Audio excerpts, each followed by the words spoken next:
បរោះពីរនាក់តាមខ្ញុំរត់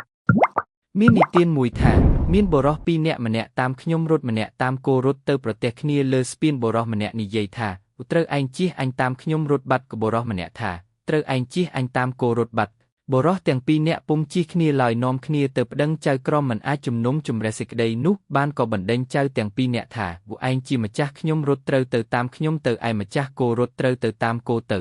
ចៅទាំងពីរនាក់ពុំសុខចិត្តឡើយទើបចៅក្រមនាំឡើងទៅក្រាបបង្គំទូលព្រះមហាក្សត្រដោយនៅដំណើរនោះព្រះមហាក្សត្រមានព្រះបន្ទូលសួរថាហេតុអ្វីក៏ព្រះស្ដែងទាំងពីរនាក់កើតក្តីនឹងគ្នាចៅម្នាក់ក្រាបបង្គំទូលថាយសូមទ្រង់ព្រះមេត្តាប្រោសខ្ញុំព្រះបាទអម្ចាស់តាមខ្ញុំរត់អូចៅម្នាក់ទៀតក្រាបបង្គំទូលថាក៏ខ្ញុំព្រះបាទអម្ចាស់តាមគោរត់ទ្រង់សួរទៀតថាកាលគោព្រះស្ដែងរត់តើវាស៊ូលើស្ពានឬវាហែលទឹកបរោះនោះក្រាបបង្គំទូលថាគោខ្ញុំព្រះបាទអម្ចាស់ហែលទឹកចុះខ្ញុំព្រះស្ដែងនេះតើវាដើរលើស្ពានឬហែលទឹក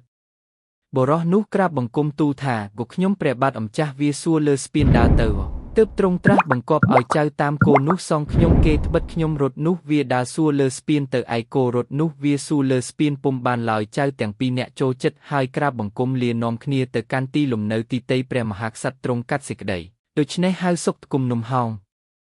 រឿងបរោះពីរនាក់បរទេសទាស់ទែងគ្នាមាននិទានមួយដំណើរថា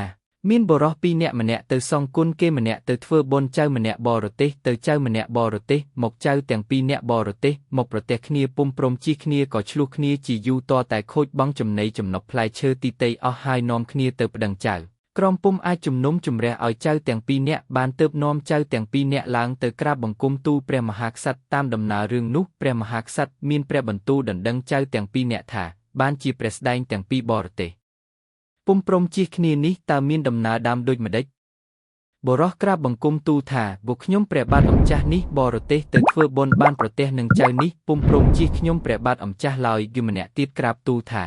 ដើមឡើយមានមនុស្សម្នាក់នៅទីឯណោះគេមានគុណនឹងខ្ញុំព្រះបាទអម្ចាស់ឥឡូវនេះគេមានទុក្ខធំខ្ញុំព្រះបាទអម្ចាស់ក៏បរទេសទៅសងគុណគេវិញជាប្រញាប់បានមកប្រទះនឹងរទេសចៅនេះពុំព្រមជិះខ្ញុំព្រះបាទអម្ចាស់ឡើយព្រះមហាក្សត្រមានព្រះបន្ទូលកាត់សេចក្តីថាព្រះស្ដែងដែលទៅធ្វើបុណ្យត្រូវសងរបស់